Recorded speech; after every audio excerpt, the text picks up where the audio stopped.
Hi everyone, I'm now going to call the order for the first meeting of the governor's.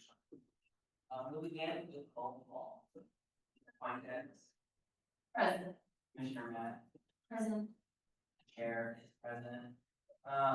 We'll first start with public comment with the staff, and then we'll go into neighborhood council community taxation. So you can see those. All right, fantastic. We have just at the moment, please, 7 names on the list. I'm going to call 3 names at a time. Please line up and let us know if you have 1 or 2 minutes. 1 minute, there's 1 item, so it's general public comment, and there's 1 item, so you can speak on general public comment for a minute, or the item, or both for 2 minutes. Bruce. Let's see.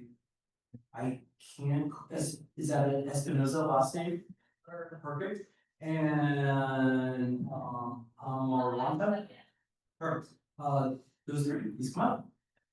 Bruce, all right, 1 or 2 minutes? 1 minute. All right. Go ahead. So I'm Bruce Dixon, 3-year volunteer with Equal Not Vote. RCD and STAR agree on the current ballot method is unfair to third parties. We both agree the better ballot method solves problems. Both ballots use a 2-round method. How does each ballot differ in their first round?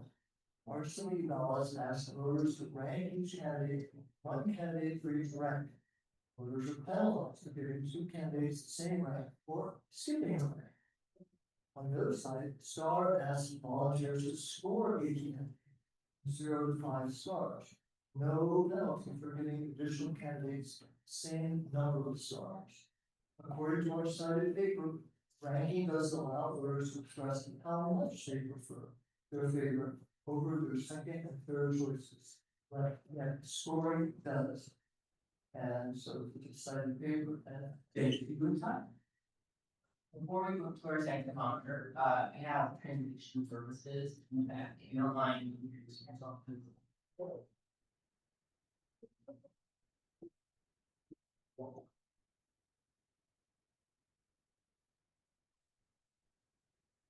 Hola, buenas tardes. Hello, good afternoon. Si alguien requiere interpretación en español, tiene la misma cantidad de tiempo para dar su comentario. Great, Y van a detener el reloj para usted. Gracias. thanks so much. Begin with everything. 2 minutes. Hello, everyone. My name is Johan Rosen. I'm a resident of the Council District 2. I've knocked on thousands of doors for the last decade and I've heard from voters across the political spectrum. And one of the things I hear too often is that politicians don't reflect the communities they serve, or that their vote doesn't count. So what's the point of voting? Right? That is why I support proportional because voting and council expansion. A vote does go further. Folks who feel like the vote actually counts the outcome. And I want to I want us politicians to rebuild trust between communities and their electeds. Also, like to put on the record, you can hear from other voting methods today, and it was rejected in Eugene, Oregon by 65% of the voters. All right, and let's see. Okay, got 1 or 2 minutes. And then next will be Michael, Chris, and Austin. 1 or 2 minutes? 2. 2. Good afternoon, members of the council, and thank you for your time. My name is Emma, and I stand before you today to speak on behalf of the Los Angeles community. Advocating for a better and fairer electoral system. As we strive to democracy that truly reflects the diverse voices of our city, I urge you to consider the benefits of proportional ranked choice voting systems, or PRCV. Bottom line, PRCV is a tested, trusted, and voter-friendly system. And to fair, more representative elections, PRCV is a clear choice for Los Angeles. I urge the staff to take the necessary steps to move forward with PRCV for the betterment of our democracy. Thank you. Thank you, Chris. 1 or 2 minutes, please. Hello, I'm Chris Marion, and I'm a volunteer for Cal RCD. I support council's vision, multi-member districts, and function as a means of right choice vote. While all these have advantages individually, the combination of their performance will be particularly powerful in premier representation in Los Angeles. Utilizing proportional ranked choice voting in multi-member districts will reduce election costs and immediate disadvantages that have plagued the city since becoming fair districts. It enables minorities to be represented even when they're geographically spread out. Additionally, multi-member districts provide a check on voting since a single person is not responsible for all citizens in the district. My favorite part of ranked choice voting is that voters get to vote for the candidate they support the most instead of thinking about how other people vote. And we have seen this across the nation and in Virginia. Thank you. Thank you, Austin and Jared. 1 minute, 2 minutes, go. Hello. Thank you for giving extended time today to talk about voting. I'm here in support of star voting, but ultimately I'm here in support of more fair, diverse, and representative elections. Throughout these meetings, we've heard countless others support these values as well. And there's even more in the written comments for today's. The comments differ on naming star or RCV as a solution, but they're aligned on the issues and concerns. Some key highlights I saw from the written RCV comments are vote their true hearts without compromise, allows more diverse candidates to enter the race, reflecting the collective will of the people, fair elections, campaigns are not impacted by the soil effect. List goes on. I ask that you listen to these comments, listen to the core issues we're all naming, and listen to the research evaluating how well different methods address those issues. I'm here advocating for STAR because the evidence is clear and it meets the needs of Los Angeles better than any other method available. All these voices make clear that Los Angeles is ready for change. We don't need to wait for other cities to improve their democracy first or to give us permission to catch up. Los Angeles should be a leader for California and not restrict ourselves to its status quo. If there's a solution that best aligns with our values of the city, that's the solution we should move forward from. And now's the time to take the first step. Yes, that first step will take some work, and you change our election system would, but other cities, big and small, have shown it's entirely possible to implement new voting. Star voting will greatly improve our existing system on its own, but I also view the balance as the foundation for all other reforms that will happen. If you want to introduce proportional and mayoral elections on the same ballot, Star ballot is your best option. If you want to save money and time by eliminating primary, Star is the best option there too. Let's go up. I'm asking you to look ahead and see the brightest future for Los Angeles. If you do, I'm confident you'll see Star voting there too. Thank you. Thank you, Jared, and after Jared, we have Rob and Stephen. Jared Hardy, 2 minutes, please. Fine, be small. I'm here representing myself. I'm a downtown LA resident, B-Rock before that, LA since college. I'm generally gonna speak against voter disenfranchisement, which is what the current system gives. We all saw in 2000, there's a hidden chat problem that wouldn't exist with a system like approval or score voting, where you just say choose any instead of choose one. Similarly, for ranked choice voting, certain rank can be disenfranchising if somebody messes up and ranks 2 candidates the same way, fails to rank. So score voting is basically the same, but if you choose 2 in the same rank, it's effectively the same score. So keep it simple, stop disenfranchising voters, make it so more representation that the voters choose, not that the existing politicians choose, can come in front and lead us into a better future. That's all. I would also speak for mixed member representation instead of gerrymandering, but that doesn't seem to be on top yet. Thank you. Okay, Rob, then and Steve.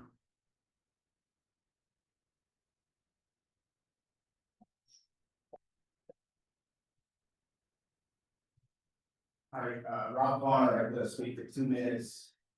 And I'll just start by saying my personal preference is for exit. And for a few reasons, but I think one big thing to remember this building is a lot of times when we go around the horseshoe, talk to a council officer, a council member, and say, we're going to do this new great thing. What do they wanna know? Who else does it?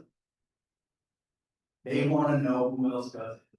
And that can be such an amazing gateway to get things moving forward. And I think we do need to be looking at things from the perspective that we're dealing with an institution that is gonna have skepticism. And knows we are the second biggest city in this country. Not a place to experiment. We also have some other topics presumably on this agenda, like ballot access, expanding the right to vote, whether that be allowing young folks to vote, non-citizens, but we don't have a staff report. And I spoke at the last meeting of my concerns that we're talking about things without guidance and staff reports, providing this research. A way to go through these deliberations. Mr. Trey, we've been around this building, we've seen staff in different commissions, CLA come forward and help the council wade through things, we need that. And if we don't get it, we're gonna find ourselves a month or two from now with the wheels spinning off.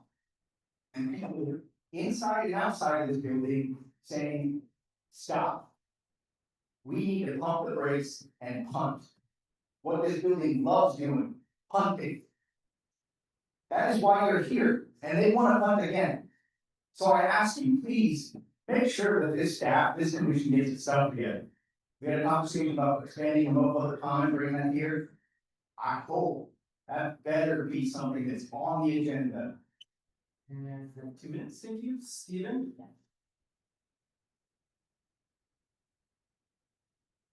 1 or 2 minutes. 1 minute. Hello, my name is Stephen Sneaker, and I'm a longtime resident of City Council District Number 10. I support council expansion and proportional ranked choice voting. You'll be hearing from the representatives of other voting methods, but I wanted to remind you all that ranked choice voting has been tried and tested both globally and here in the United States. Also, for a subject this important to the people of LA, I kindly request in the future that we hold these hearings at a more convenient time or advance notice, so it'll be more easier for constituents to attend. Alrighty, that's our last time. Did anyone in addition, go ahead, sir? 1 or 2 minutes? 2 minutes to go, thank you. 2 minutes, alright. And anyone else? Who wants? Twice? Come on up, get closer, and then go. My name is Mike Hall, in Australia, with CDC. And I support council expansion, multi-statistics, and the addition of, the adoption rather, of proportional rankings. So you're gonna hear about a number of alternative votes. A lot of you are over to hear about all of them. But I would like to encourage you to focus on this improvement work and our straightforward implement. Ranked choice voting is that system. It's already used in more than 60 US cities statewide in the last decade, or decades in places like Australia, Ireland, Cambridge, Massachusetts, and San Francisco. Millions of voters have used it successfully in hundreds of elections. Ranked choice voting saves money by limiting costly primaries, runoffs, encourages more possible campaigns since candidates must appeal to support, and it boosts diversity by making it easier for women candidates of color to run and not fear accepting vote. Ranked choice voting ensures no votes are wasted. It produces truly representative outcomes. It's explicitly authorized in California law, and it works with existing election because it's tested, it's trusted, and it's sort of fun. So the bottom line is this: our city is a proven path for fair, more representative elections. For LA, our city is clear choice. Thank you so much. Okay, thank you. Hold on a second, we're just gonna try and improve the audio for Zoom really quick.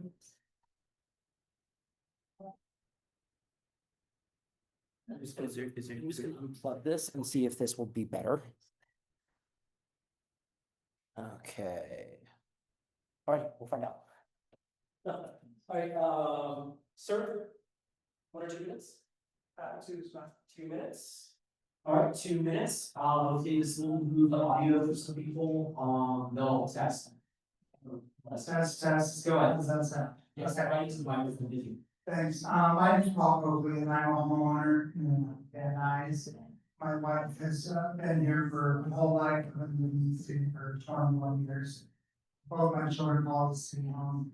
I wanna say that I'm a supporter of ranked choice voting and council expansion. There's gonna be a few speakers here today that are gonna cite some studies that may be flawed and may be a flawed methodology.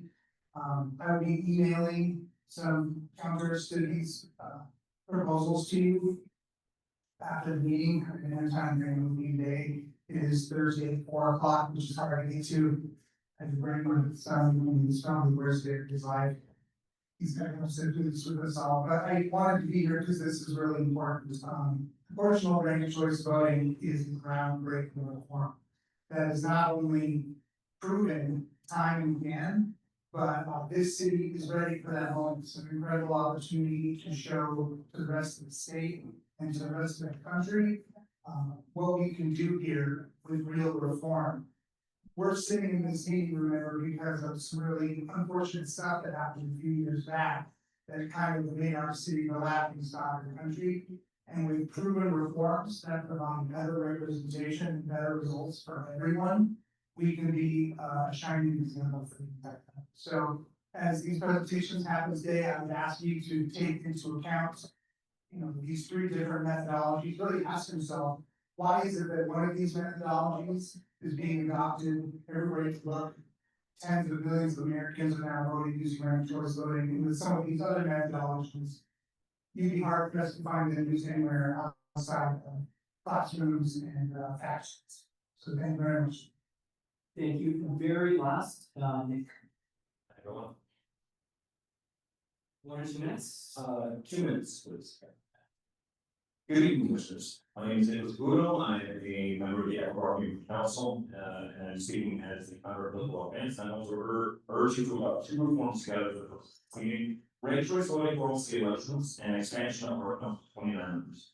Ranked choice voting makes sure winners have majority support, not just a small slice of the election. It reduces the spoiler effect, letting voters rank their true preferences and rewards candidates who build broader coalitions, which involves talking we're not exactly like.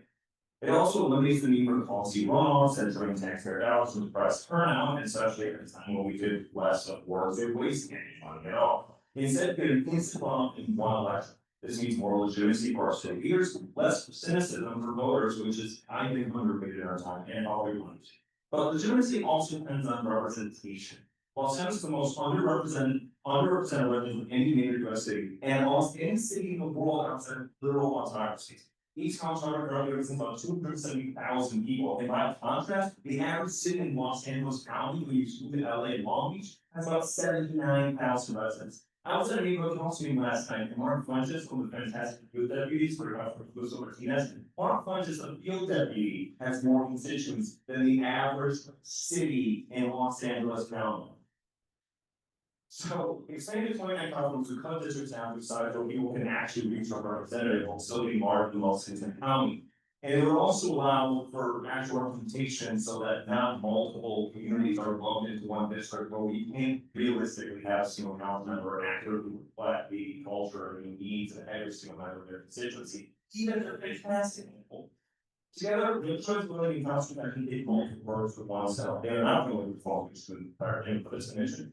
They can campaign more civil, winners more legitimate, representation more real. And this commission is serious about strengthening the democracy in LA. Each one must get a report. Thank you. Okay. That was very loud. 1 minute. 1 minute. Okay. Very last. Be very quick. Okay. Thank you. Okay. Go for it. Hi, my name is Sean Woodward. I'm just here to support Cal RCD and ranked choice voting. Ranked choice voting allows places that normally wouldn't have the opportunity to rise in the public to become representatives. And he's here to stand that. That's all I got. All right. Thank you. Perfect. All right. That concludes our comment, Mr. Chair. Thank you. Do we have any new councils here with us today that have their community impact statement? Seeing none, we'll move on to item number 1 on our agenda. This is the study session on governance structure. We'll be talking about the issue related to election and voting. We'll have 3 presentations with us. Each presentation will be a and then we'll have 10 minutes for I'll need the staff set up. Okay, well, let's make sure that the screen is on. we're just keep on trying to improve our audio. Thank you, Mr. Chair. Let's see, we do have our first presenter on right now. I'd like to introduce everyone to, Lee Ruppin, who is a senior fellow at the New America, for, political reform and from the political reform program. He's, on, video with us from, DC today, so really appreciate him joining us at this late hour on the east side of the country. So I turn it over to Lee for his presentation. All right, hello, can you hear me? Yes, but let's get the speaker a little closer. Hold on one second.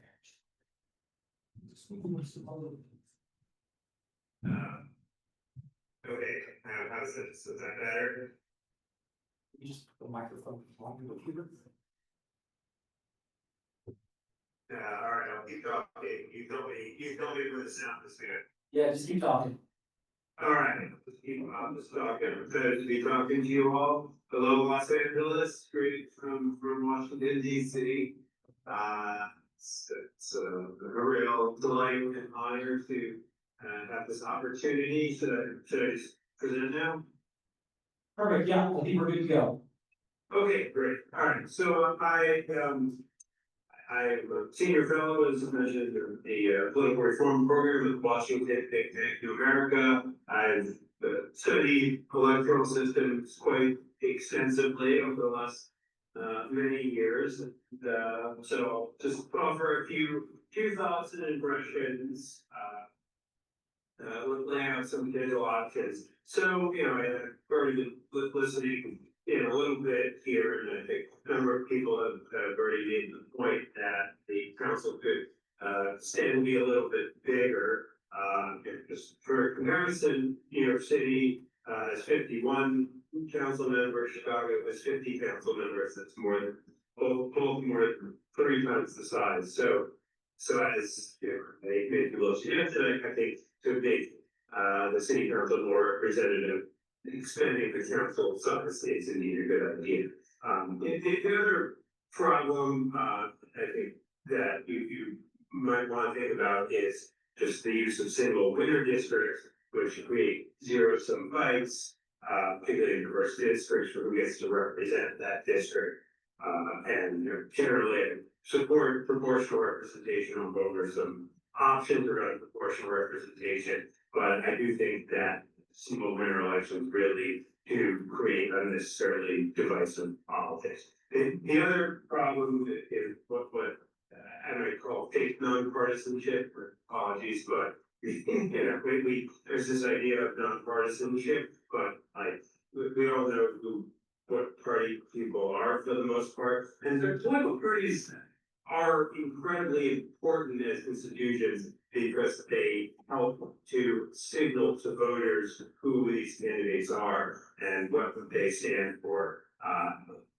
It's hard for people to really evaluate candidates and without that, and so what often happens is that the factions get hidden, which is it contributes to some frustration among voters for what people are actually standing for, but also means that voters use other cues to decide who they support, particularly racial cues, ethnic cues, gender cues, and there's a lot of political science research that suggests that in the absence of partisan cues, these other cues affect voting. So I understand that you pointed out to me since I submitted this little one pager that the California state constitution may require city elections to be technically nonpartisan, but I do think that maybe there are ways to at least make factions more visible on the ballot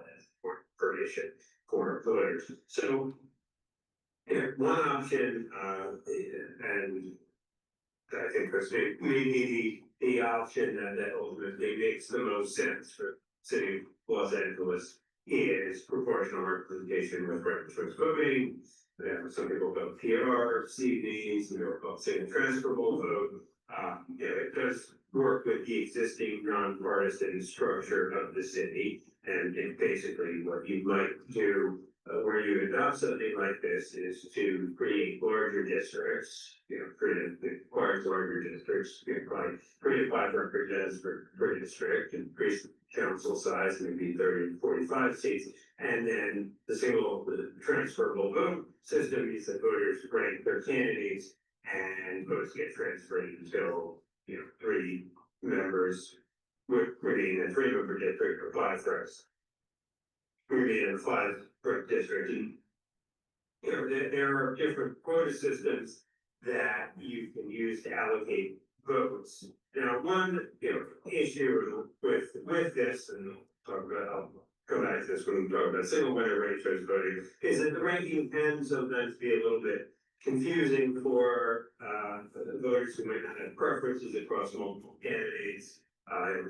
Portland, Oregon, as you may be aware, has adopted this system. And in the initial election, there was an overwhelming number of candidates. Some voters got a little confused. There also, with the transfers, there can be a little bit of a black box problem of how votes are tallied. Now, these are not insurmountable problems through education and just transparency.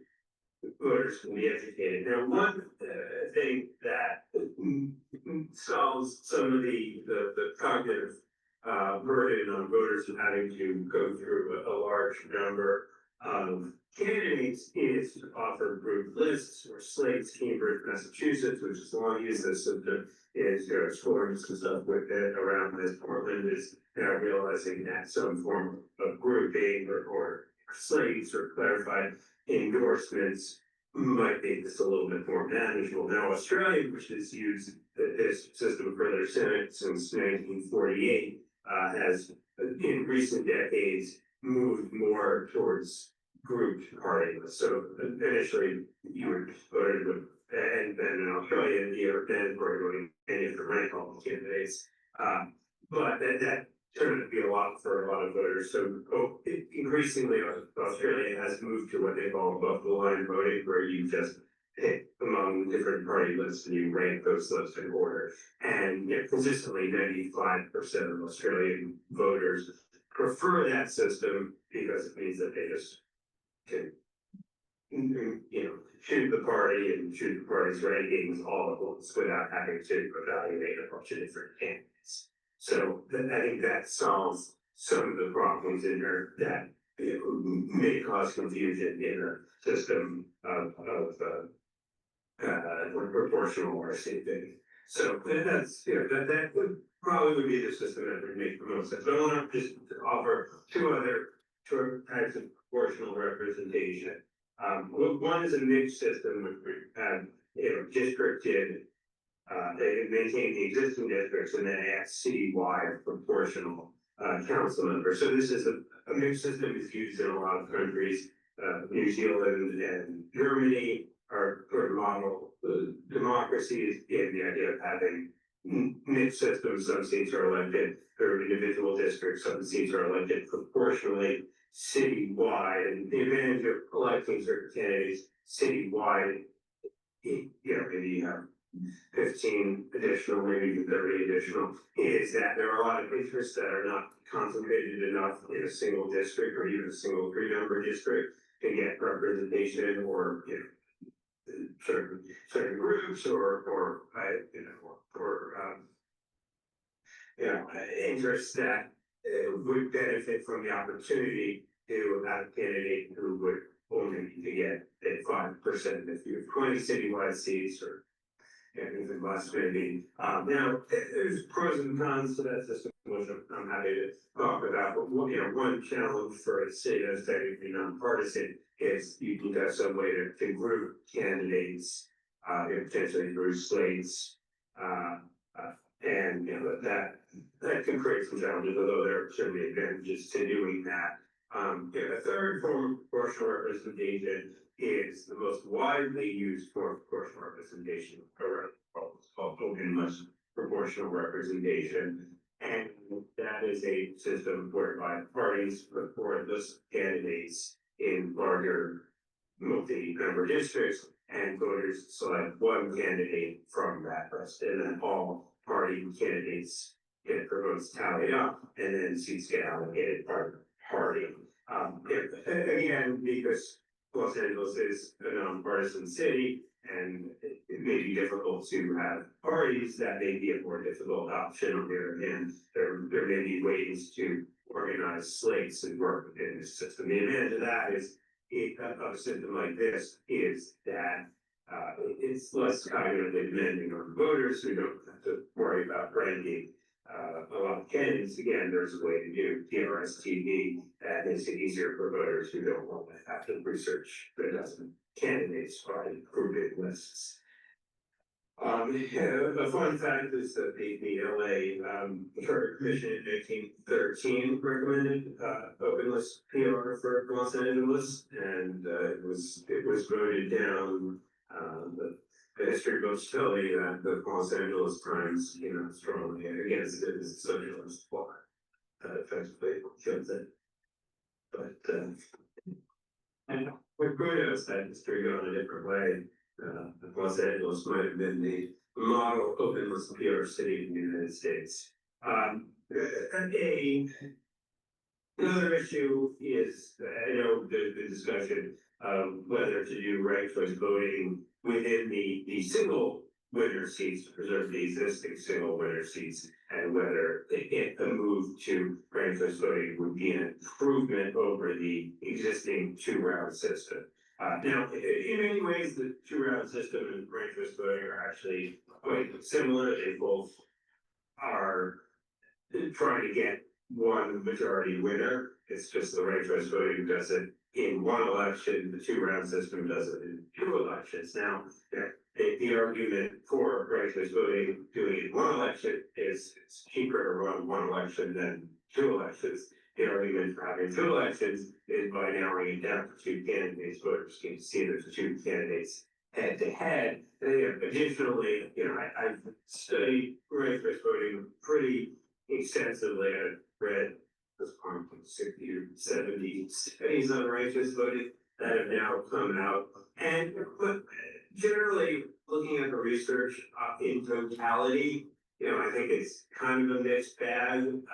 There are certainly some benefits to ranked choice voting, but the benefits are pretty minimal. I think they've largely been oversold by advocates. People who use it seem to be fine with it. Some lower income voters tend to be confused and to not fully use the rankings.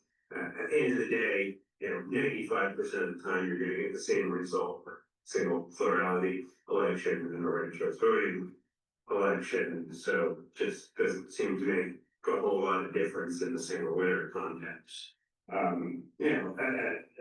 think the real problem is just the way single winner elections create very the zero sum contest for a particular district that may be much more diverse than the single representative can capture, which is a good reason to have more proportional multi-winner districts that can have a much more diverse representation. And generally, as most democracies use some form of proportional representation, and the political science literature is pretty clear that proportional representation does a better job of representing diversity.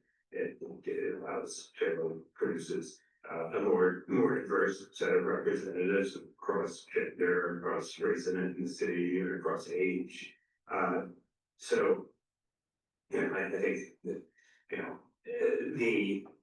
my bottom line would be, if you want to better represent the diversity of an incredibly diverse city, it would make a lot of sense to move to a larger council that is elected through some form of proportional representation, and probably the proportional representation system that would work best in a city that is nonpartisan is going to be the proportional RCD system with some form of group or slated.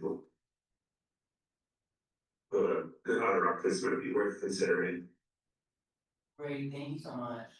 We can start with a few questions that any of the commissioners, anything like that. Commissioner Matt. Thank you so much for your presentation. I think I just have one question for clarification. I think given in the case of transition, I was just wondering, in your opinion, how would you talk about or even discuss what is the best way to prevent ballot exhaustion? I noticed that was in your paper handout that you shared with us, and also tackling kind of inadvertent challenges that might come up in terms of your entry to the communities that don't speak English. Typically been disenfranchised from language barriers. Just share some of your thoughts. Wait, sorry, I'm getting a lot of echo on that question, so I'm gonna. I'll try again. How is the sound right now? It sounds very echoey, if somebody, yeah. What you want me to try and adjust, hold on, 1 second. Can you hear I me? hate to like be that person, but like, could you like say it very slowly, maybe that'll overcome the echo. Lee, can you hear me? Yes, Okay. Yeah, we're adjusting the sound right now, but how's this right now? Can you yeah, I can hear that, You can yeah, hear that? Okay, sorry. Okay. How is sound now? that sounds a little better, yeah. Okay, I'm gonna ask slowly and as fair as I can. Just in short, just your thoughts on how to prevent ballot exhaustion in transition, in the case of transition, and then how do you go about potentially inadvertent barriers to entry in terms of communities who historically face language barriers to voting. Yeah, I think with any transition to a new voting system, the key is gonna be just a lot of education. I mean, for communities, that the communities that are gonna most struggle with the new ballot are the communities that you would expect to struggle with a new ballot. It's gonna be, lower income, lower education communities, that don't, that tend to, not be super politically engaged and they struggle with language barriers and, the only way to overcome that is just a massive investment in education and helping people to understand the new system and to, explain what the system isn't and how to fill out their ballot. I think, the challenge in any voting system is, the simpler the system, the easier it is to understand, but the less representative it can be, because to make the system more representative, you need to give people more options, and to give people more options and increase its complexity. So the challenge is to find a balance. If this is why I think that if you move forward with a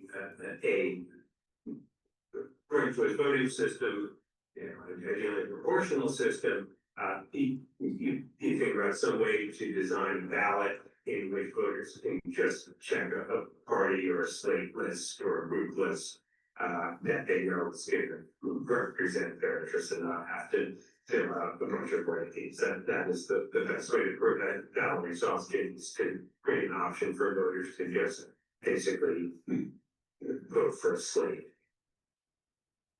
Thank you for that. I have a few questions. Is my audio okay for you? Yeah, it still is a bit echoey, but I think if you just speak deliberately. Okay, I'll just hear you. okay, I'll keep this efficient then. Do you think that any move to RCD from our current system would be outweighed by the issue that may pose to low income voters, especially in the first few elections after implementation? Wait, sorry, it was a question about moving from the current system to a single winner RCD. Correct, yeah, let's say moving from the current system to a single winner RCD. Yeah, I mean, I'm trying to, I don't see how that would really change. I mean, I don't think that would change things very much, and I think you would kind of be a little disappointed with the lack of change that produces. It would, you know, you already have two run system, so you're already guaranteed majority points. You know, it might save some money, but I don't think it change voter experiences all that much. I think the real payoff and, you know, the real opportunity for Los Angeles to be a leader is to move to a more proportional voting system. Well, a lot of cities have already done the move to RCV, and, you know, it's fine. I think, you know, some people find it frustrating. To your, you know, there's a lot of cities in California, Northern California, who have already done that.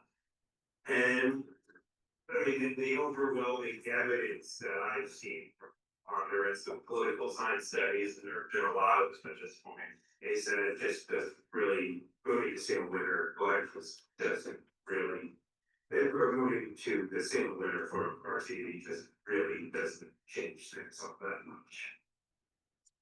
I'll ask one question, and I'll turn it over to Commissioner Fuentes. If we were to implement a change to any voting system in the charter, but it wasn't adequately resourced, meaning that there wasn't enough money invested into voter education efforts in the future, can you extrapolate what might happen to the electorate? I mean, I think you'd have a lot of confused voters if you didn't allocate enough education for it, it might backfire. Because people may not understand what the change is. I mean, anytime you're gonna change, it is important to make sure that you have enough funds to do voter education. Now, it's possible that groups, nonprofit groups that want the city to succeed would offer resources to help with voter education, and there are certainly organizations that provide that support and those services.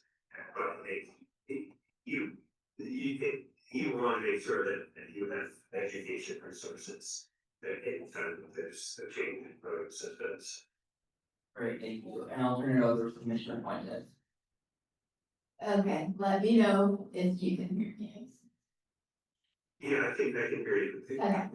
Your line seems better. Okay. Our matching funds program was designed to reduce the influence of big money and open the door for more diverse candidates.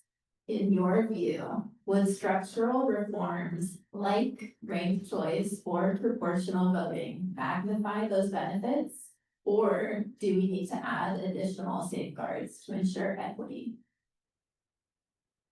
So matching funds are definitely a good idea. Your city experience with matching funds, and because generally,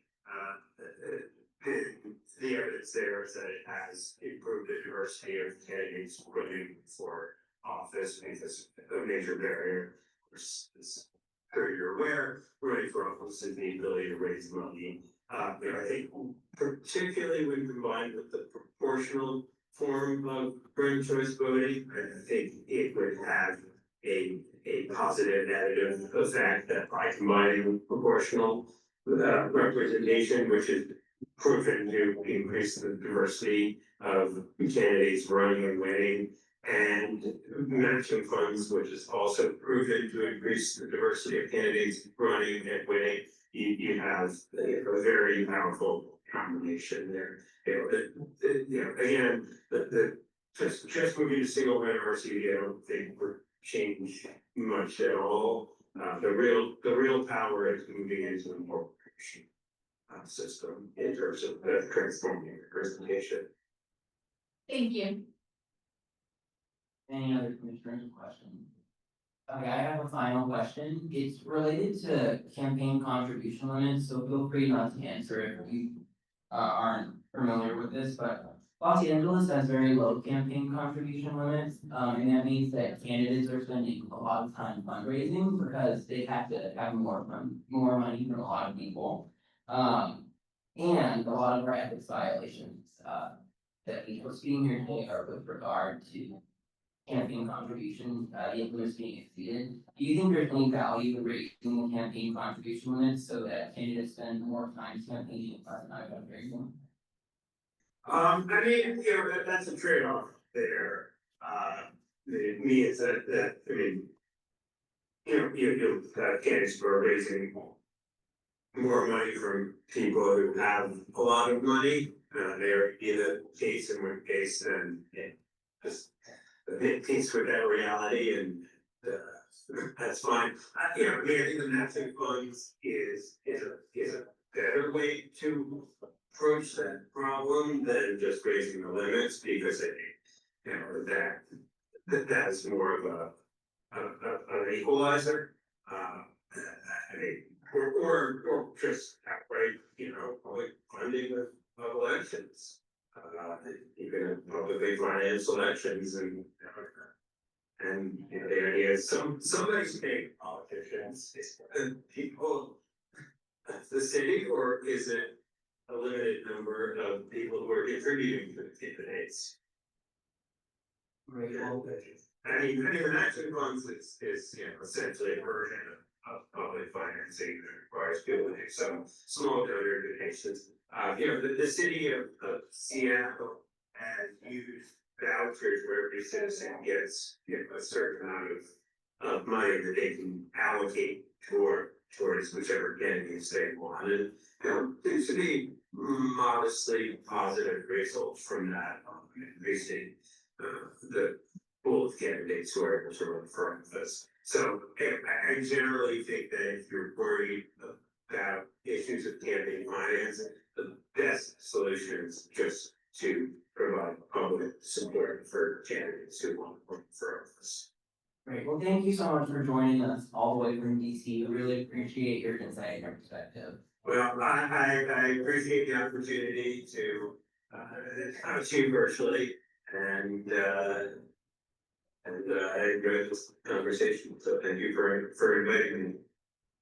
Now we'll be moving on to our second presentation by Cal RCD. I think there might be a PowerPoint involved, so staff.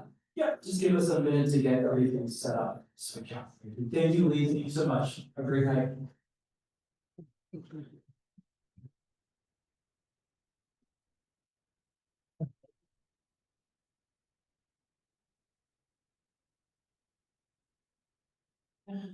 Oh, maybe we wanna adjust the laptop. We're gonna move the Zoom around. To them. Well, yeah, so they took. Oh, so they can hear us.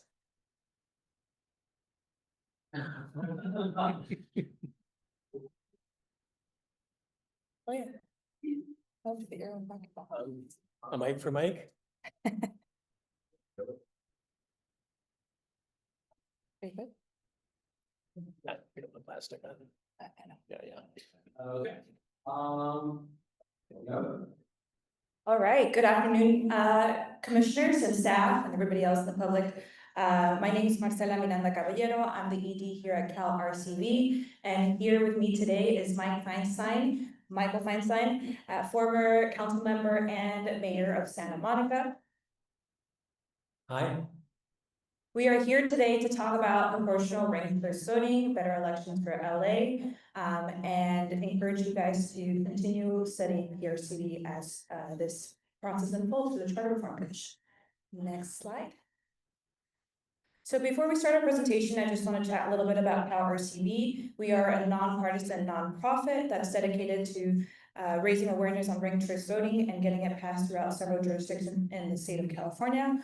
Our mission is just to expand RCV to ensure a better and more fair democracy here in the state of California. Next slide. To start off our agenda today, we're going to be talking about why reform is needed here in LA. We'll be talking about the status quo versus proportional representation. Then we'll move on to dominance and power sharing, the benefits for voters and candidates when we use PRCV, cost savings, and as well as next steps for the commission. If we have time, we will show a short video on how PRCV vote works. Next slide. Oh, that's it, okay. So LA is such a beautiful mosaic of people, of all kinds of people. Racial differences, ethnicity, socioeconomic class, people who have roots from all over the planet. And the fate of everybody in that mosaic is intertwined. But our electoral system doesn't bring that intertwining into government. Because we have these single seat, zero sum, winner take all elections that certainly within districts don't bring the full diversity and forces one part of our diversity to campaign against another in zero sum representation. So it's not surprising if people are unhappy with their government if it doesn't bring all of the voices to the table to start with to debate public policy. And that's a really rude problem. And the Fed tapes scandal that we had was a way of showing how people are fighting over that zero sum representation so deeply and so ugly. But it was a warning sign, the canary in the coal mine, that it's not working. And that's why you're here, obviously. So that's the question you have to confront. And then the other thing about council enlargement, which of course makes sense to go with it, is that there's so much power concentrated in so few hands. And all these council members who are in trouble is a result, especially the power that goes around land use and just having a very few people, and having multi-seat districts, which we are advocating, helps to diffuse that political power along with a larger city council. And the other thing to add is that, as you know, we have the worst per capita representation in the United States with our council. And there should be no question that we have to enlarge the council. It's just a question of how. Next slide. Yeah, you know, I didn't say Yeah. next slide. So there was okay. the ratio. You've seen the charts. It's terrible. Our per capita representation is terrible here. Can we go to the next slide real quick? And that chart right there was actually created by Fair Rep LA, and the citation is there if you want to take a look later on. Next slide. So LA's current system, as you all know, we hold our primaries in spring and the runoffs in the fall. But the reality is that most of the elections are decided in primary elections. Since 2020, nearly 60% of council races were settled in primaries where the turnout is lower and less diverse. That means that voters who actually elect their elected officials or their leadership do not reflect the city as a whole. Next slide. So our previous speaker spoke about single winner RCV. Before we get into PRCV, I just want to take a quick second to explain how single winner RCV works. In the general election, you rank the candidates in order of preference, so we ideally do not have a primary here. If no candidate receives more than 50% plus one in first choice votes, that's when the ranking comes in. If the candidate with the least number of votes is eliminated, and their votes are then assigned to the next preference or their second choice. This process continues until one candidate receives a majority of that 50% plus one, and there's a declared winner. Next slide. So proportional ranked choice voting, also known as STV or multi-winner ranked choice voting, is slightly different, where the difference here is you don't need 50% plus one, but you need 25% plus one vote. And PRCV is best used for legislative bodies like city council, is why we're actually focusing on that here in LA specifically. If a candidate has extra votes beyond what they need, those votes transfer to the voter's next choice. If one meets the threshold, the lowest candidate is eliminated and all votes transfer. This process continues until all seats are filled. This ensures that different constituencies all learn representation instead of one group dominating everything. And if we can, we want to show a quick video. Can we do the second video, ladies, please? I think it's the other one. Yes. Welcome to the channel. Today, we are talking about Portland's new voting method, single transferable vote, also known as. So stick with me, stick with us. And we'll show you how single transferable vote works.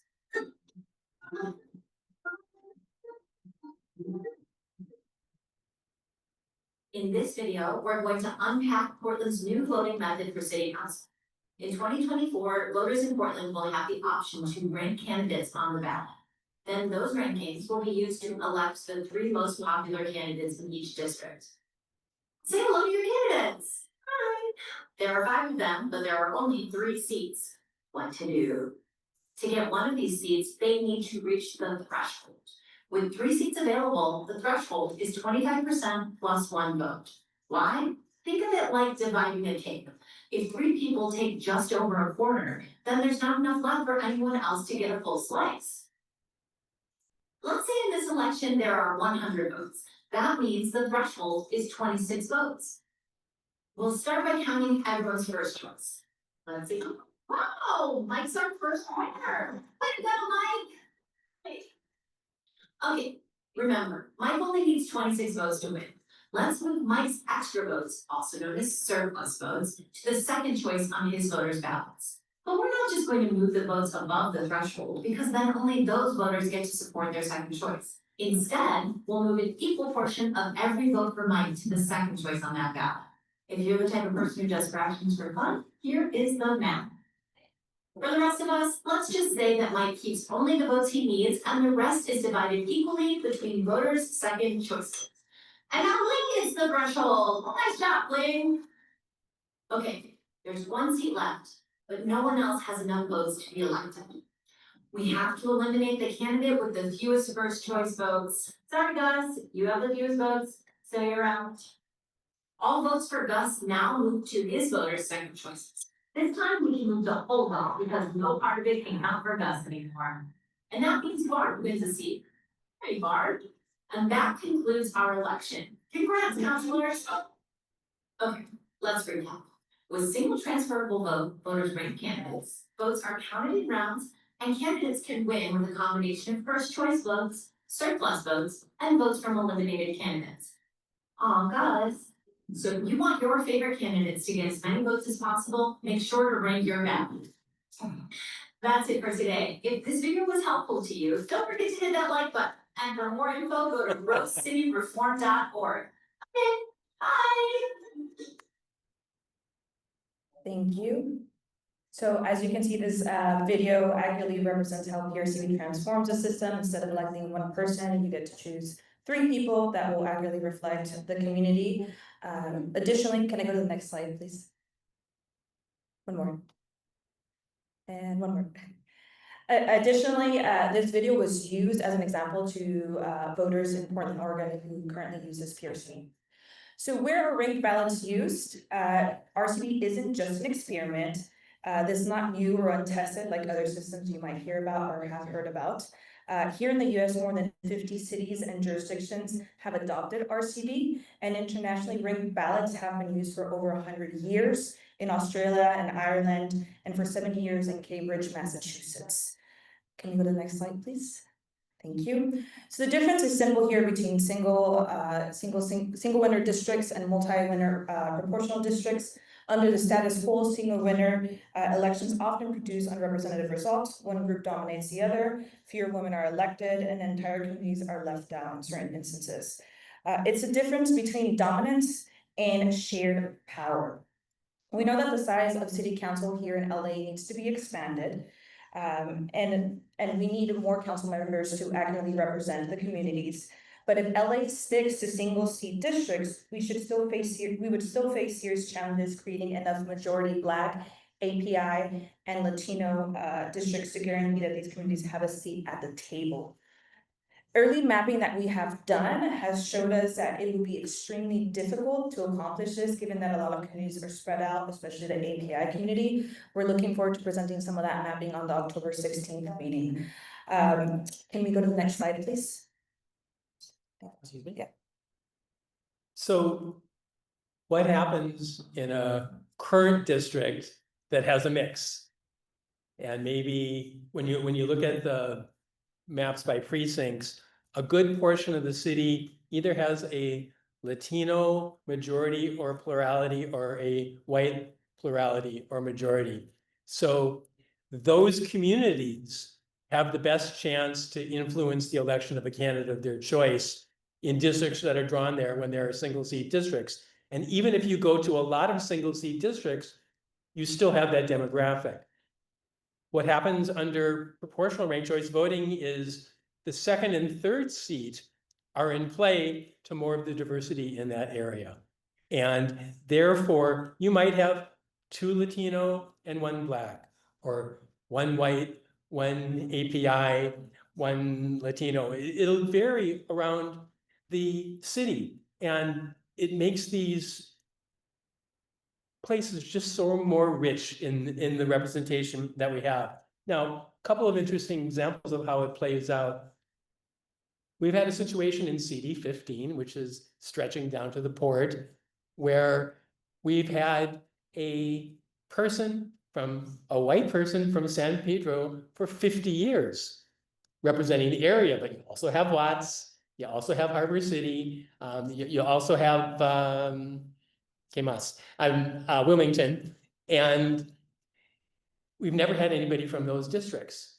So if it's a 3-seat district there, you've got a chance for those communities to also get somebody on the council. And how much more interesting, of course, because of the environmental justice issues that you have in the harbor.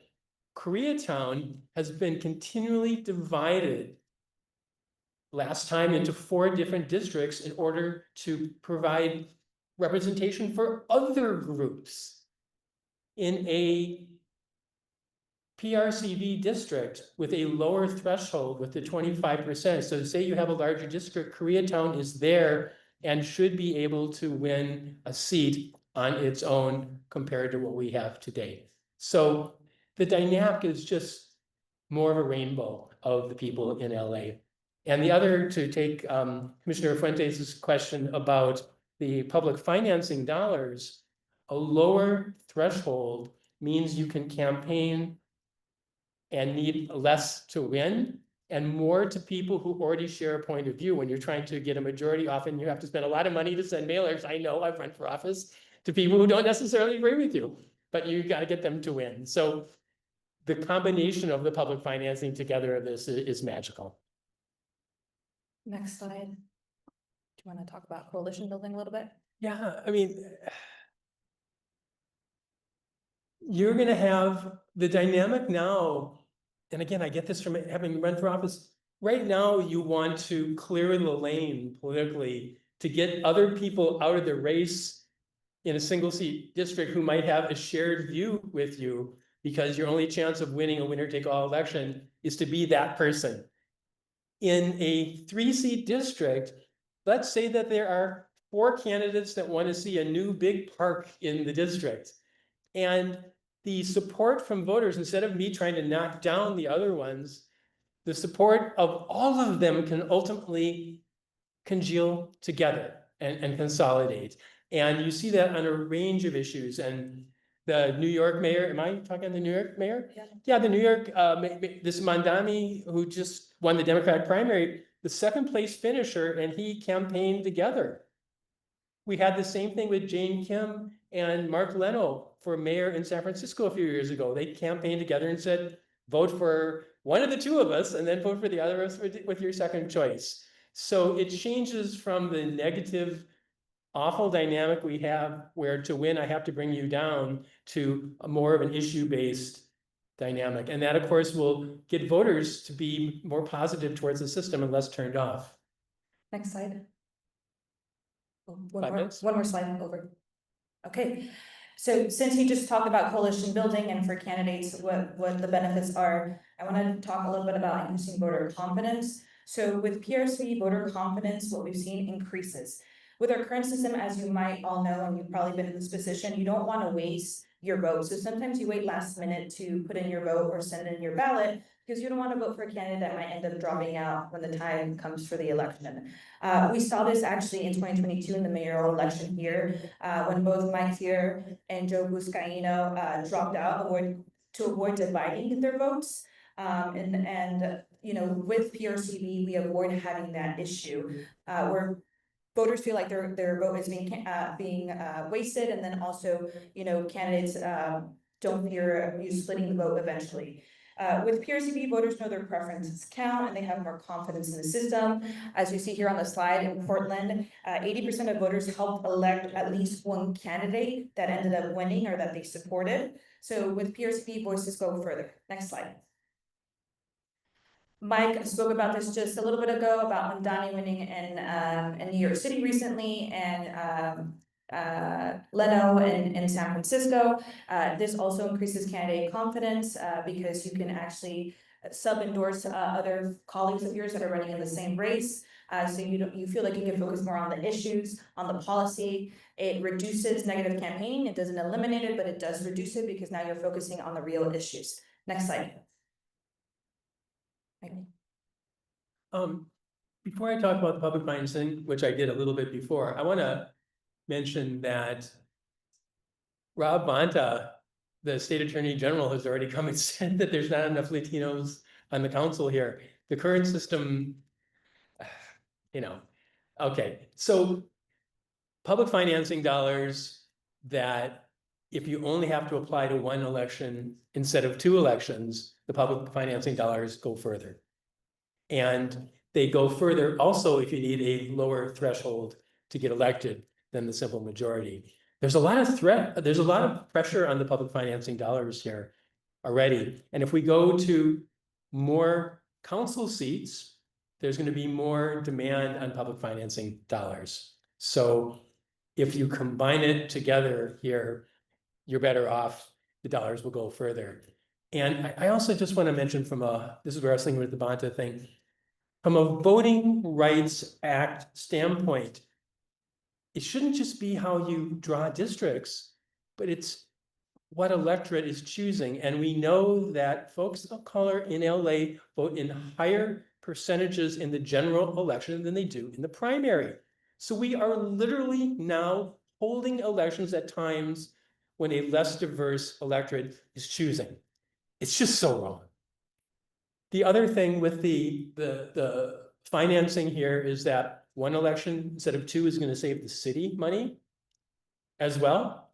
So a lot of savings with this. It's more efficient along with more inclusive. Next slide.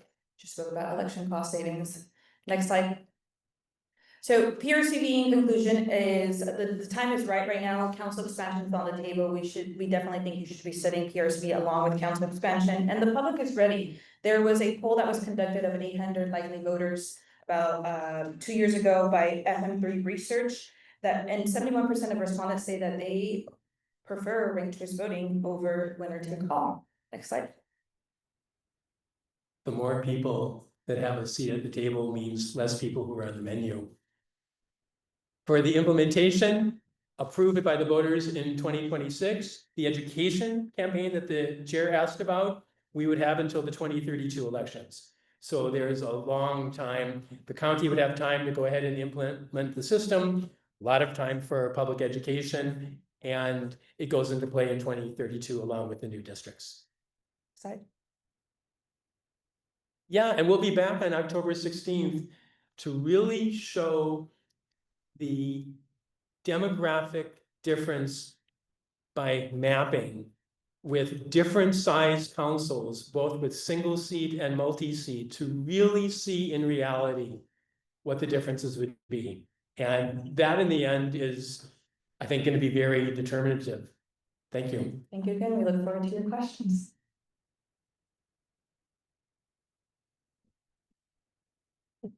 If you want to join the queue.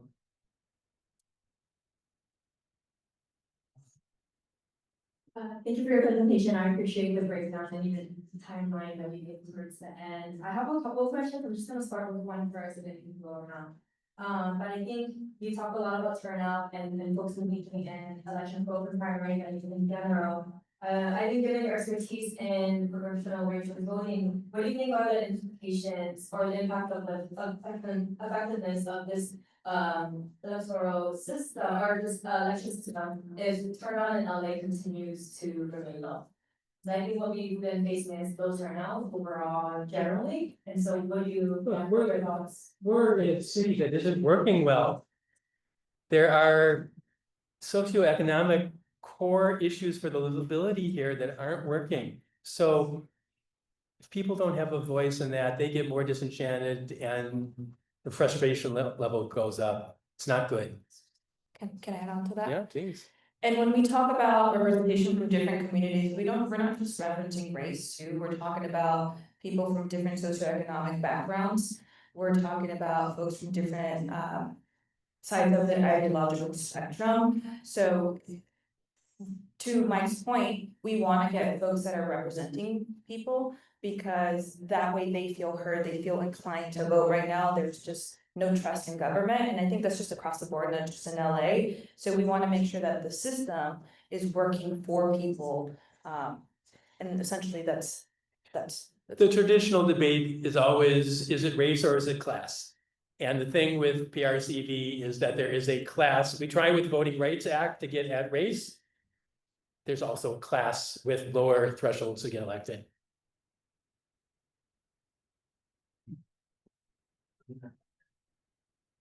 So back to your proposed timeline, so if something were to go wrong, whether that's technical upgrades, legal challenges, or voter education not keeping pace, do you all envision alternative timeline versions or phased rollouts that the commission should be aware of? And maybe that's like a preview to the next presentation we're gonna have. Sure. Well, I mean, the nice thing here is that we're talking about being clear by 2030, so the Independent Redistricting Commission would know that it's going to be 3-seat districts. The county will have enough time by then, and whatever legal challenges, if there are, you know, it's in place. It's in place. PRTV is in place in other places, but if there are legal challenges, they should be straightened out by then.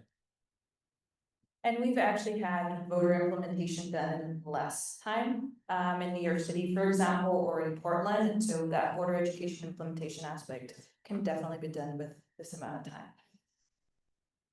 Okay, thank you. My question is about a number district. I think that you all know that states like at large, state senate districts are typically legal because having too many voters in too large of a mass, if they lose their power of any party voters. And I think related, but obviously different. In a multi-member district, how do we implement that without diluting power to the extent where, you know, you are affecting minority voting laws? Because right now, like in the single seat districts, so that you can have majority minority districts where one group will have, you know, a piece to say, but in a multi-member district, you're not combining these together. So how do you square there? The reality is just people live in places that you can't draw many majority minority districts. And even in the California Voting Rights Act, there are opportunity districts where it's not even a majority. But it's still hard to do that. And it's just because of where people live.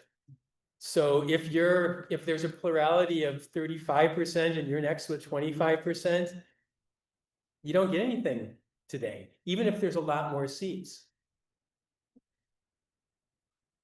In New York, they have arbitration, but they do primary in general, and I think you touched on why we should have a primary state or in say Los Angeles, can expand on that a little bit, and you think we should diverge from other states that. Well, New York has partisan elections for all municipal elections except for school boards and a few village boards. So they have to pick a party nominee, and that's why they have 2 rounds.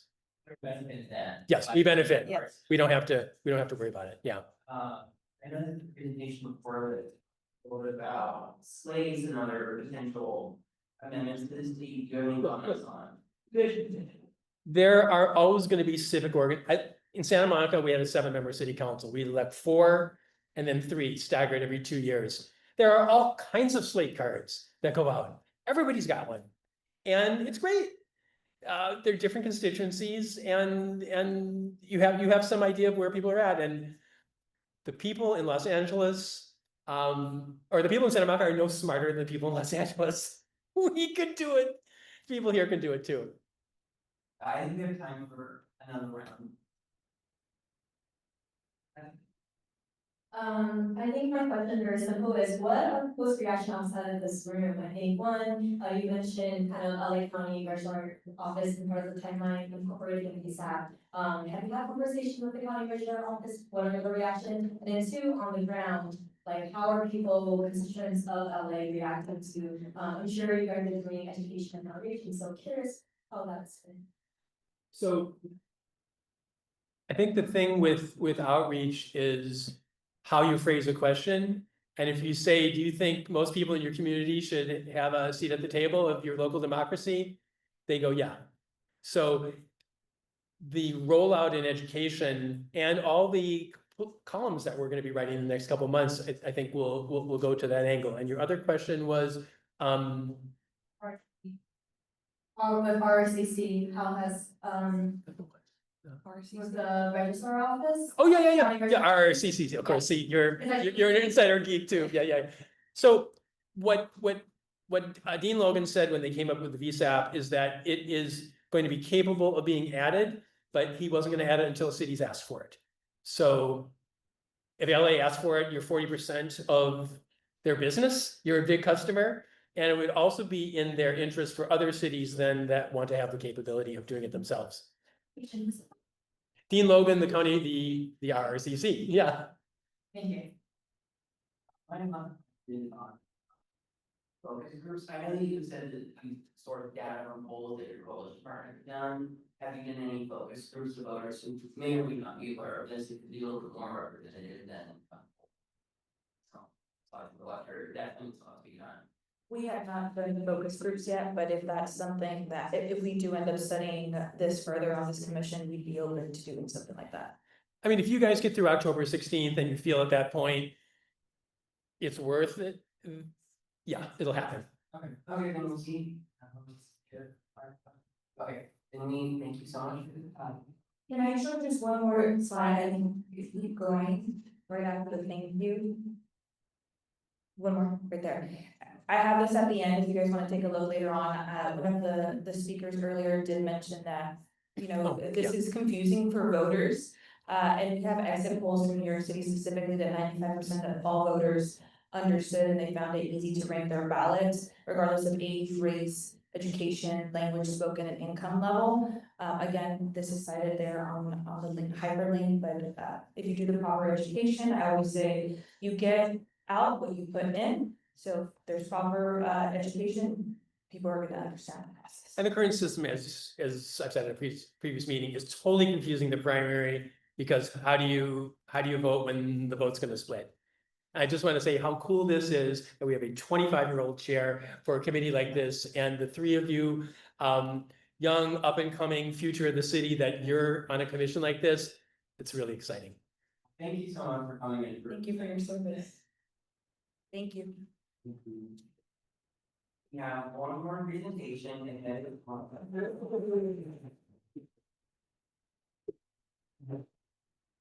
Yeah, one more presentation and then amongst our voting, feel free to head on over to the chair.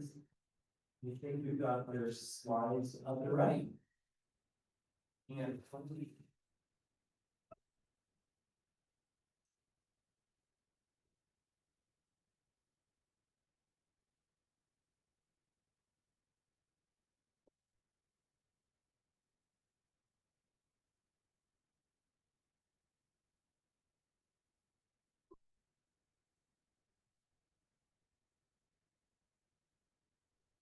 That one's. This body. Sure. Sure.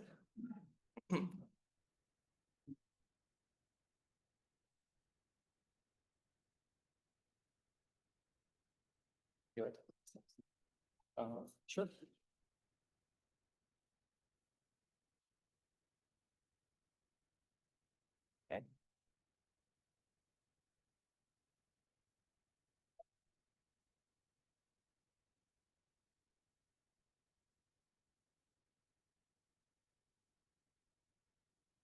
Okay.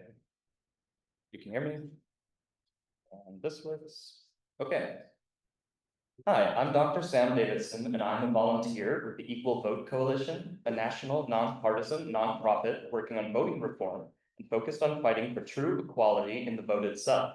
The idea is that your vote should be just as powerful as mine, no matter who you are, where you live, or how many candidates are on your side. We should be able to vote our conscience without worrying about wasting our vote, and the candidate who best represents the people should actually win. In our current system, anytime there are more than 2 candidates in the race, vote splitting can leave majority coalitions divided and conquered, allowing a candidate opposed by the majority to win. To avoid a worst-case scenario, voters strategically vote for the candidate on their side who they think is the most electable. But voting for a candidate who we think can win and not who we actually want to win leads to many problems. Vote splitting leads to the spoiler effect, where a candidate who is opposed by the majority can actually win. Voters who aren't strategic risk wasting their votes. Factions must gatekeep prospective candidates to prevent vote splitting on their side, but this magnifies barriers to entry for new candidates. Vote splitting can happen in any election with more than 2 candidates, and when it does, it hurts the consensus-supported candidates in the middle. So by design, it drives a wedge and increases polarization. Over time, it creates 2-party domination. All of this magnifies the influence of money in politics. Candidates who don't have name recognition, who aren't incumbents, or who have less in their war chest are seen as less electable, and this has a huge effect in entrenching disparities in representation. Eliminating vote splitting is the most efficient way to mitigate all of these problems at once. Vote splitting was first identified as a major issue in the 1780s. Since then, to eliminate vote splitting, political thinkers have come up with alternate voting systems which rely on 3 main types of ballots. On the yes or no ballot, voters fill in as many bubbles as they want to indicate which candidates have their approval. On the scoring ballot, voters give each candidate a score, expressing their absolute feelings about the quality of each politician. On the ranking ballot, voters must express their relative preferences about each candidate. One voting system that uses the ranked ballot is called ranked choice voting, or RCV, while one voting system that uses the score ballot is called star voting. These are non-proportional methods which elect a single winner or multiple winners with the strongest support. But both ranked choice and star have proportional variance.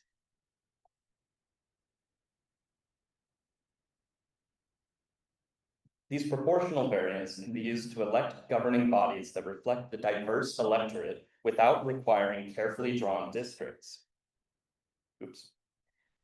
They are well suited for multi-winner elections like the city council, but can't be used for single winner elections like the mayor. To be totally clear, these are 4 different voting systems. So in order to eliminate vote splitting, a voting method must allow voters to support as many candidates as they like, allow voters to support candidates equally, and count all ballot data given.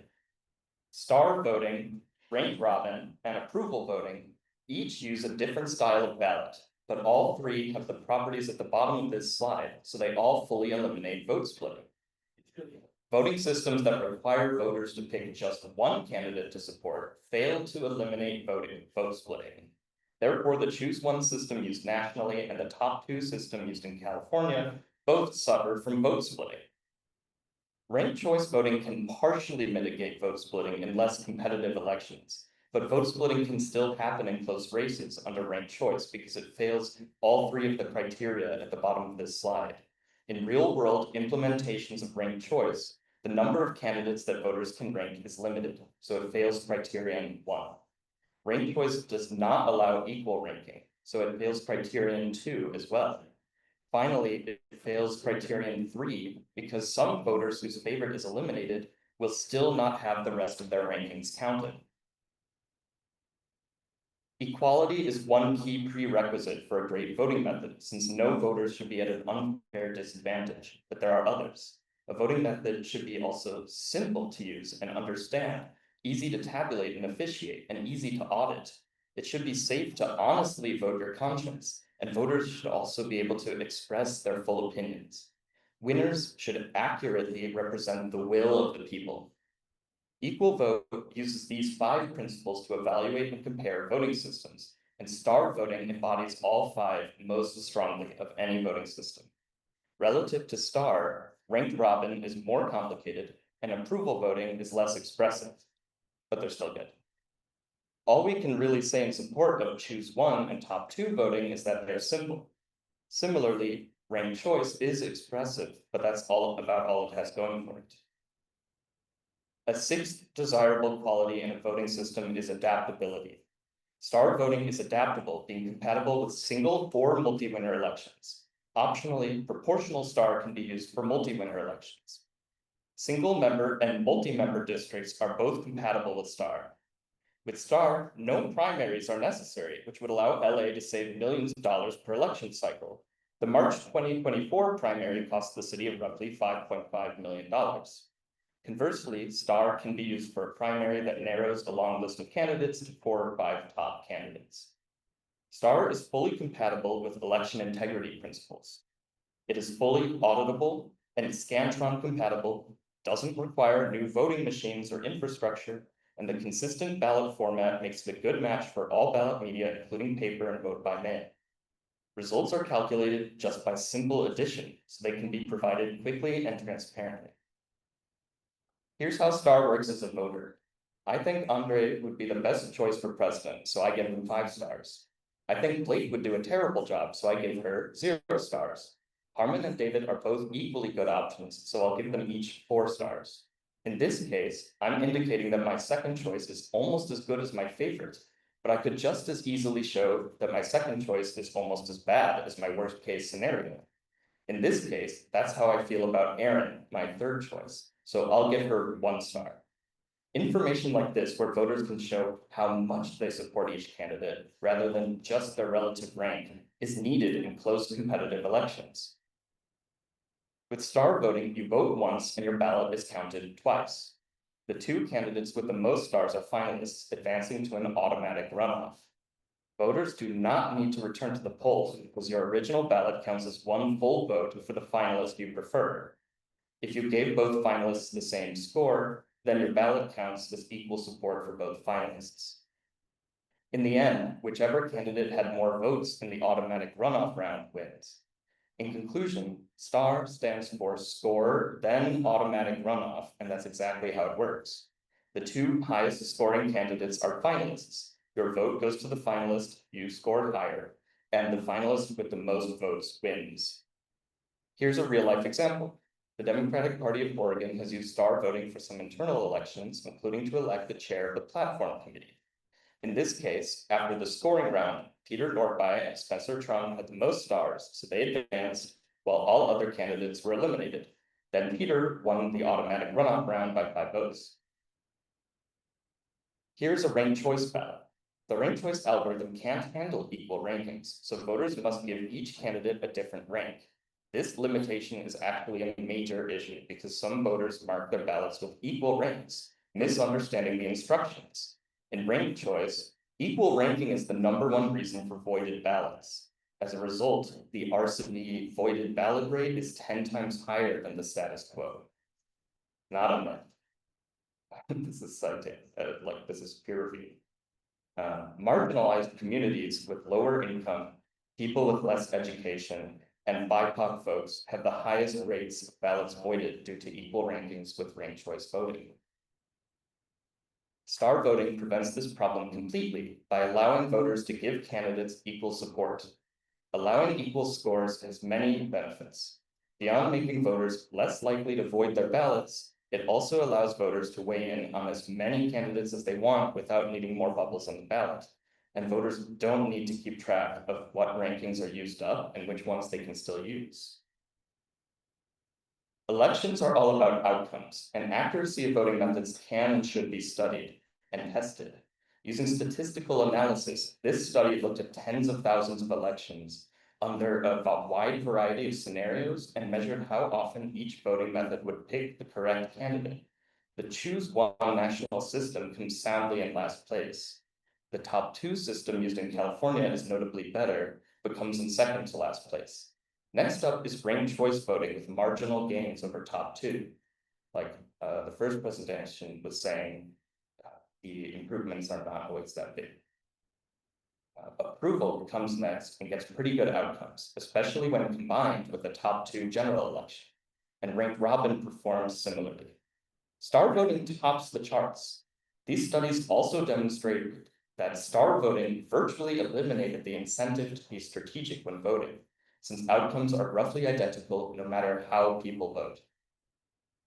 Now we're going to switch presenters, so we've added this slide for a moment of levity. We really hope the city of stars will become the first city to adopt STAR voting.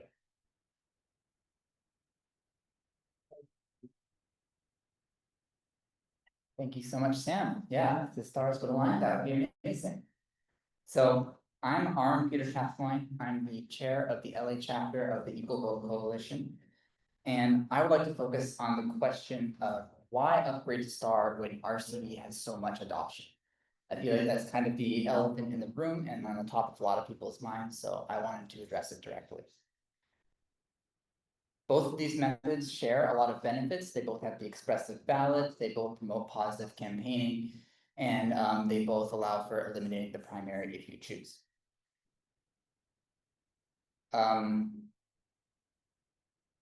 There are many reasons why we advocate for STAR over RCV, but the core reason that we advocate most strongly boil down to one core reason, that is that RCV does not count all the rankings, even if some of those rankings could have made a difference. So what do I mean by that? Well, let's say you're running an RCV election, trying to figure out where to go for dinner. This voter ranks sushi first, with curry second, and salad third. Curry and salad both get eliminated before sushi, so when sushi loses, this voter doesn't have the opportunity for their vote to transfer, and essentially 2/3 of their rankings went unused during the tally. If you cast a valid ballot in ranked choice voting, then your first choice is guaranteed to be counted, but whether your other rankings matter will depend on the elimination order. The idea with RCV is to keep your vote attached to your first choice as long as possible to ensure that your other rankings can't hurt your favorite. But a side effect is that many voters will have their first choice eliminated after their other options are already eliminated and then lose the opportunity for their vote to transfer at all. So how many of these rankings are actually being counted? Well, in the recent New York City elections, they just used 33% of the ballot rankings in the tally. In the high-profile Alaska special election, 57% of the rankings were used to determine the results. And then earlier this year, when Redondo Beach used ranked choice voting for the first time, just 38% of the rankings were used during the tally process. These percentages will vary between elections. Alaska had relatively higher percentage because it had fewer candidates and voters just gave fewer rankings overall. Ranked choice voting advocates will often point to polling data showing that voters really like having the expressive ballot and they understand how to fill out the ballot. That's all true, but voters are probably assuming that their ballot is counting for more than it actually does. A lot of relevant information is lost here. Sometimes that can impact who wins, but even when it doesn't, it can still drastically skew the narrative of the results. As an example, here's a 2012 poll from New York City, which surveyed voters about presidential candidates using a variety of voting systems. First, we'll compare Choose One with the first choice preferences from RCV. So, these are pretty much identical. Obama wins in a landslide with Romney in a distant second place and the remaining candidates trailing behind. Since Obama had more than 50% support in the first round of ranked choice voting, the voters' second and third choices were never counted, and these are all the insights that voters will be able to get despite giving all their rankings. In contrast, the approval and 5-star ballot showed the full breadth of voter support. The winner is the same, but the narrative couldn't be more different.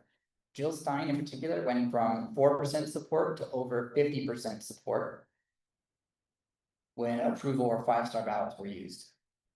Again, this poll only included New York City. We wouldn't expect to see these results across the country, but for New York, it makes a lot of sense that Jill Stein from the Green Party would be their second favorite rather than Romney.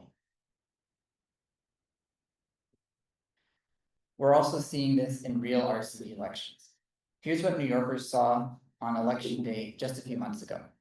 Based on the first choice preferences, Mamdani and Cuomo were the frontrunners with the other candidates trailing behind. And after the tabulation, Mamdani won against Cuomo in the final runoff. Mamdani was a strong candidate in this race. The full ballot record showed he likely would have won under any voting method. But the data also showed that Lander and Adrienne Adams were much stronger than you might think based on their 11% and 4% finishes. If either of them had faced Cuomo in the runoff, then they would have also won with more voters preferring either of them over Cuomo. If this election was run with a method that counts all the data, then the winner probably would not have changed, but the narrative would be very different. We can expect Lander and Adams to have a much stronger finish, And we'd expect Cuomo to be bumped down to a third or fourth place finish. That has a big influence on how these candidates and their factions will proceed in future elections. There are also elections where those second and third choice rankings could have actually changed who the winner is. Let's talk about the spoiler effect. As a baseline, we'll talk about the 2000 presidential election. If it was just two candidates in that race, then Al Gore would have likely defeated Bush head to head. But adding a third candidate with Ralph Nader split votes away from Gore and gave the win to Bush. RCV would have likely addressed this particular case, but when there are 3 or more competitive candidates in a race, RCV can still have the spoiler effect. And that's exactly what happened in Alaska's 2022 ranked choice voting election. If it was just 2 candidates with Republican Nick Begich and Democrat Mary Peltola, then Begich would have won that election. But by adding a third candidate with Sarah Palin, she's another Republican, and she split votes away from Begich, giving the win to Peltola. So Nader and Sarah Palin were both spoilers in this election. By entering the race, they split votes away from the stronger candidate in their faction and gave the win to the other side. There's a lot more to say about Alaska, and I made a whole website with animations breaking it down. You can check it out at rcvchangealaska.com. Thanks. So again, that's rcvchangealaska.com. These animations are really cool. I hope you'll all check it out. Yeah, I've got a lot of good feedback on it so far. Really enjoyed making it. Great. So a lot happened in the aftermath of this election. To be fair, the spoiler effect is still pretty rare under RCV. Out of the hundreds of RCV elections in the US, the spoiler effect has only happened 3 times. But whenever it does happen, the impact is massive. In Alaska, this election triggered a repeal campaign, which was nearly successful at repealing RCV. They're just 737 votes short. In Burlington, they actually did repeal RCV, and it took 10 years to rebuild the movement and eventually readopt the method. And Moab was using RCV under a pilot program, and they opted not to renew after this election. Alaska in particular became a national story. It evoked a partisan response from both sides, with Democrats locking in for RCV and Republicans locking in against it, which is a real shame. Voting reform should not be a partisan issue, and the clear response should be to work together to upgrade the system. Many Republican states proceeded to ban RCV. It's currently banned in 17 states, with 14 of those happening in just the last 3 years.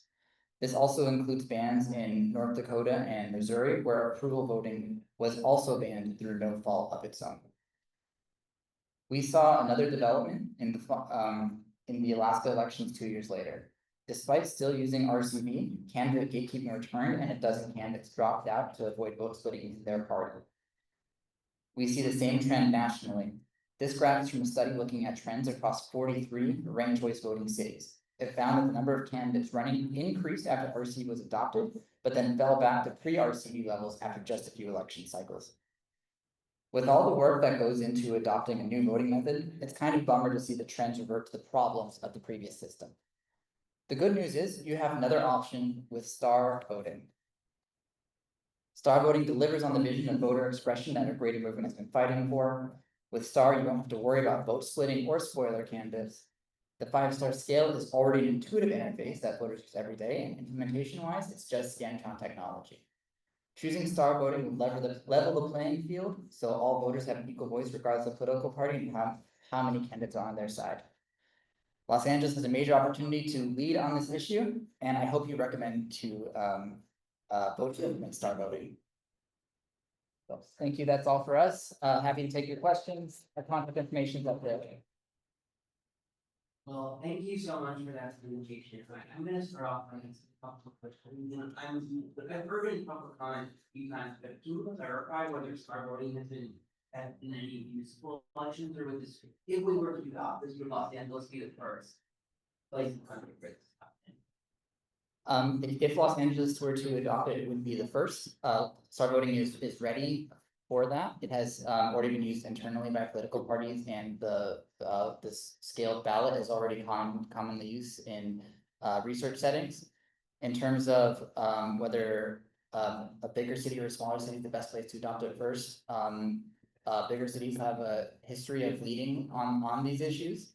When San Francisco adopted ranked choice voting had been used on and off throughout this, in the US before, but at that time, ranked choice voting wasn't used elsewhere. And yeah, Sam, go ahead.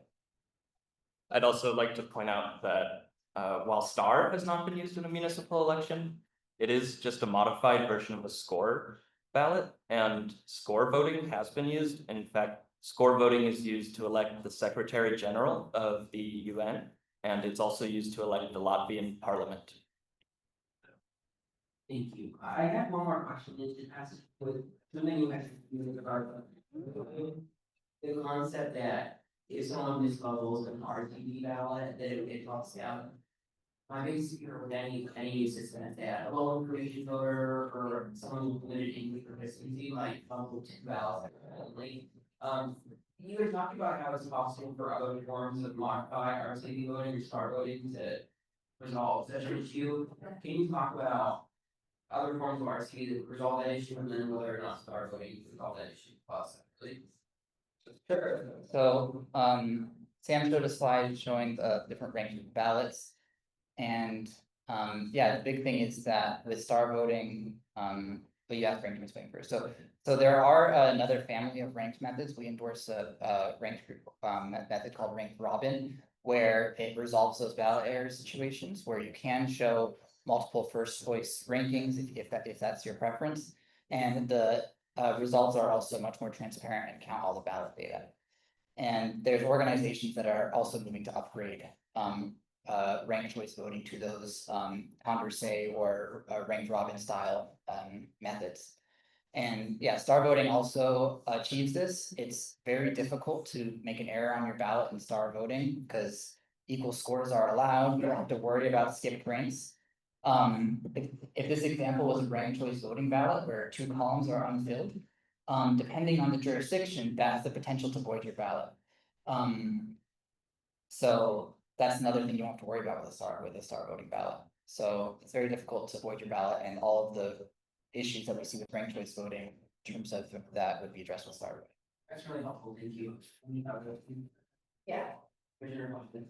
Just building off of Commissioner Andreas's point, how can we be confident that STAR voting won't disenfranchise multilingual or historically marginalized voters in LA when introducing something that doesn't necessarily have public trust in it? So I'll point back to that. It's generally harder to void your ballot under STAR voting, and I'll also say that the interface is much more familiar to voters. We talked a lot today about voter education and how that's always a big lift to get something new adopted. But for STAR voting, that's not as big a lift. People may rank things every day, but they don't rank things on this style of grid ballot every day. Voters are already comfortable with how to use this scoring on a 5-star scale. So I think you can expect lower, you still need to do the voter education, but I expect it to be a lower lift. I'll throw in that Griffith Park has like 60,000 people scoring it on Google Maps. So like people know how to give things 0 to 5 stars. That's pretty well known. Ranking is not so common in our society. My question is just purely a technical question, so I think just to clarify, you can vote for multiple bests, is that correct? Yes. So let's say on this example right here on your slide, I could vote everyone as 5. Yes, if you wanted to, that could be the way to vote, but if you want your vote to like make it show, if you want your vote to count showing a preference towards different candidates, then you should show that preference on your ballot. So the county show up as like one vote for each of the candidates, or is it like 9 votes then divided by 5? STAR voting is always counted in two rounds. First, we add up all the scores, and the 2 highest score getters will become finalists. And then your vote will be go to whichever one you prefer the most. So it's just adding up the scores and then adding up the votes if you adopt the finalists. Thank you.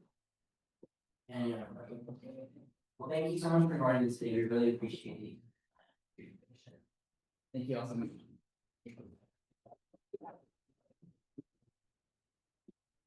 Do I have a motion to review file of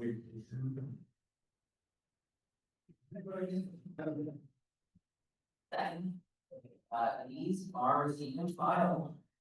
Before we adjourn, I just want to give everybody a review of what's next to come for our committee. It's all on the website, but I just want to make sure everybody knows. Our next meeting will be on October 9th, and we'll be talking about CEO and CFO. Then on October 16th, we'll be talking about city council extension. On October 30th, we'll be talking about city attorney. We'll have a break of a couple of weeks to think about our options, and then on November 12th, we'll return for our annual deliberations, and then tomorrow, you'll be able to share final remarks. For our full committee our full commission deliberates on November 19th, where they might return issues back to the committee for further deliberation, at a later date. But I've heard the public as well, and I'm working with staff to explore whether or not it's possible to have additional calls for research, where we would ask for white papers from nonprofit groups, academics, and the like, and then yeah, so that's all I have. Yes. Thank you. Perfect, thank you so much, Mr. Chair. I just wanted to remind those here and those watching especially that we are having our first virtual town hall Monday at, let's see, 5 p.m. Information, really quick, oh, sorry, God. There we go. Monday at 5 p.m. The information, I think it's a lot of people got the link, but you can find it at tinyurl.com/LA Charter Town Hall. We'll make sure that that's, I think that's on our website, or we're gonna double check that in another links again. It's on our website, to sign up for the virtual town hall. It's gonna be our first virtual town hall. We'll have a lot of presentation, and then we'll also have everybody, some breakout rooms for each of the 4 buckets, if you will, areas that the commission is focused on. And we'll have committee members from each of the committees participating as well in that virtual town hall. So really looking forward to our first town hall on Monday at 5 p.m. Information on our website. The information in subject matter of our community can be listed on our website shortly. And just to note that if anything else for this committee, the agenda or this call it part or yeah, that's all. We have a motion for adjournment. Yes. Yeah, no attention. I've seen those for adjournment for the day. So everybody.